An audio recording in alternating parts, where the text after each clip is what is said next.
नाटिका हमारे इस नाटक के संयोजक एवं लेखक है हमारे मुख्याध्यापक सर एसबी देशकर सर। अरे कहो कंपटीशन परीक्षा तैयारी कैसी चल रही है? चल रही है बिल्कुल ठीक ठाक। मेरी तो कुछ भी तैयारी नहीं चल रही है, मैं बहुत अफसोस में हूँ। क्यों, क्या दिक्कत है तुझे? हमें बता, हम तेरी कुछ मदद कर देंगे। अरे यार, ना ही मेरे पास कोई गाइड है और ना ही मेरे पिताजी ने कोई कोचिंग लगा रखी है। अरे हमारे मानकर सर ने हमें जादू की छड़ी के बारे में बताया है, हमें ज्यादा सोचने की जरूरत नहीं है। जादू की छड़ी?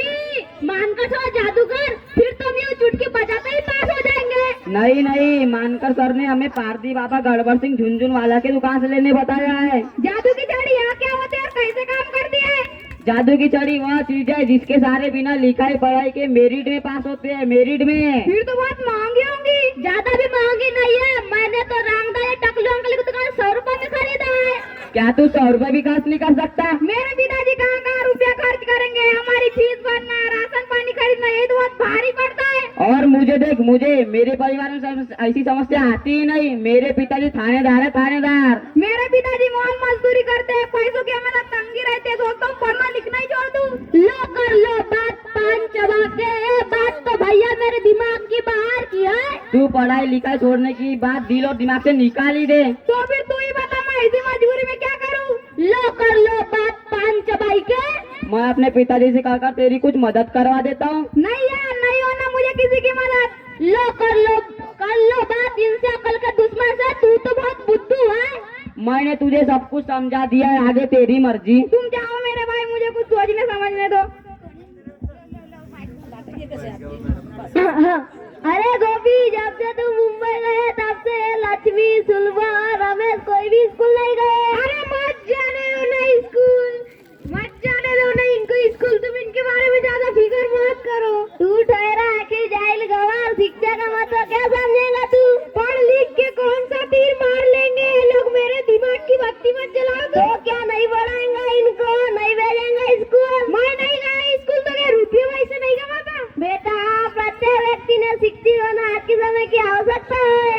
तो मुझे क्यों नहीं पढ़ाया? बचपन से ही गुप्ता जी की दुकान में भेज दिया। इसीलिए तो कहता हूँ, इसकी बटले मैडम कल इनको 2 बार बुलाने आई थी। दादाजी बिल्कुल सही कहते हैं। बड़ा आया मैडम का चमचा, पहले कुछ कमा के दिखा फिर बताना। पिताजी, मैं शहर जाकर कमाऊंगा, पढ़ लिख कर काबिल इंसान बनूंगा। शहर में जाकर कमाना और पढ़ना कोई गोटियों का खेल है क्या? नहीं पिताजी, मैं और शहर जाऊंगा। अरे काका, रमेश शहर जाकर पढ़ना चाहता है तो जाने दो उसे। तू गांव में पढ़ेगा और मेरे लड़के को शहर जाने बोलता है? बहुत चालबाज है तू। पिताजी, मैं ब्राह्मण महाविद्यालय में जाकर पढ़ूंगा। Hello Rudra Prasad, how are you?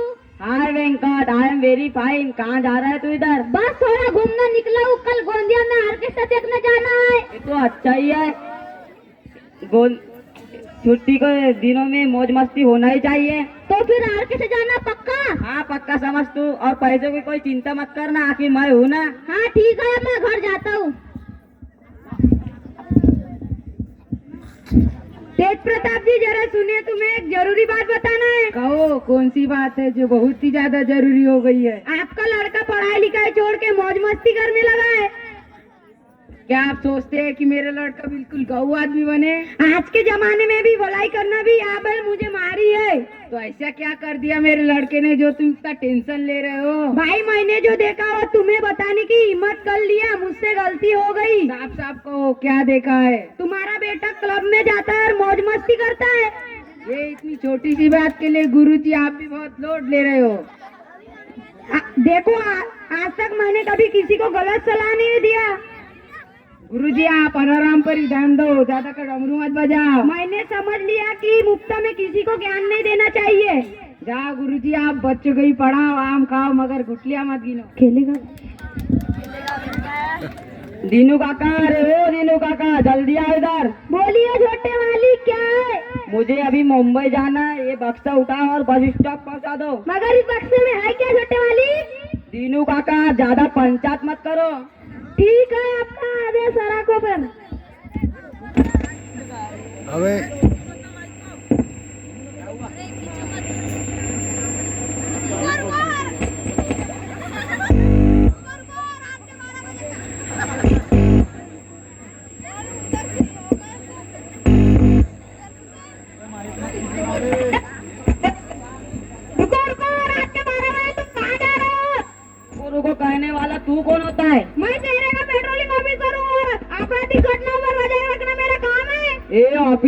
अभी अभी आया है क्या हमारे इलाके में? बस नाम ही काफी है मेरा। तू होगा कहीं का मुंडा बदमाश, कहीं हमारे बच्चों की नस मार के रख दिया मैंने। तीनू काका समझा दो इस ऑफिसर को, मैं गब्बर सिंह से भी जब्बर सिंह हूँ। हाँ काका बुजुर्ग लगता है, यह समझे कि मैं अपनी ड्यूटी निभा रहा हूँ। हो गया मुँह खुश हुआ। हाँ हाँ हाँ। हौला टूटू के बक्से की तलाशी लो। काहे की तलाशी? तीनू काका बक्सा पकड़ो चलो। कानून रुको, कानून को हाथ में ना लो। सास के काम में बाधा हो जाए, तुम अंदर आ सकते हो। बड़ा आया हमें अंदर करने वाला। पहले तू ये बता, तू असली है या नकली? ये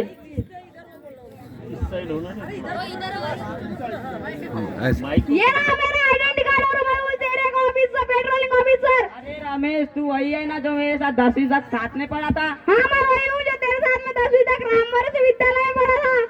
अब मुझे जानने दे मेरे दोस्त, मैं जरूरी काम से मुंबई जा रहा हूँ। नहीं, पहले इस बक्से की तलाशी होगी तभी तो यहाँ से जाएगा। देख तू अपने दोस्त पर ही शक कर रहा है। तेरी- भूल गया वो दिन। तेरी जगह मेरा भाई होता मैं उसकी भी तलाशी लेता। और टूटू के देखो इस बक्से में क्या है। ये टायर है साहब, ये डायरी है साहब, ये बाटल है साहब, ये पोतकी है साहब, ये पोतकी में क्या है साहब? देखो साहब, इसमें चरस, गांजा, हीरोइन है, प्रतिबंधित नशीली चीजों के पदार्थ तस्करी में तुम्हें अंदर क्या आता है? और ये टूटू के हथकड़ी बनाओ इनको। अबे माइक में आज की तारीख में, आज की तारीख में ठाकुर रुद्र प्रताप सिंह गाना चैनल के रूम में हवालात में हवालात।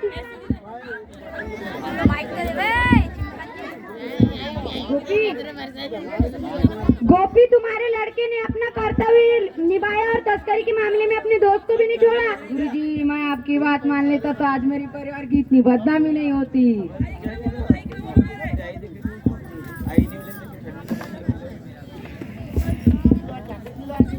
मेरे भाइयों और बहनों, मैं आपसे विनती करता हूँ कि औलाद के बारे में यदि कोई हमें सचेत करता है तो उसकी बात अवश्य मान लेना चाहिए और बेटा बेटी पढ़ाओ के अभियान को अवश्य सफल बनाना चाहिए। इसलिए हमारे गांव की प्रगति फाउंडेशन सामाजिक संस्था द्वारा आज दिनांक 12 दिसंबर 2024 को उत्कृष्ट कार्य करने वाले पेट्रोलिंग ऑफिसर रमेश के सत्कार कार्यक्रम आयोजित किया गया है। इस कार्यक्रम के अध्यक्ष है सम्माननीय सरपंच महोदय व प्रमुख अतिथि है आप सभी लोग और सत्कार मूर्ति है पेट्रोलिंग ऑफिसर रमेश। तो मैं सरपंच महोदय से निवेदन करूंगा कि वे हमें मार्गदर्शन करें।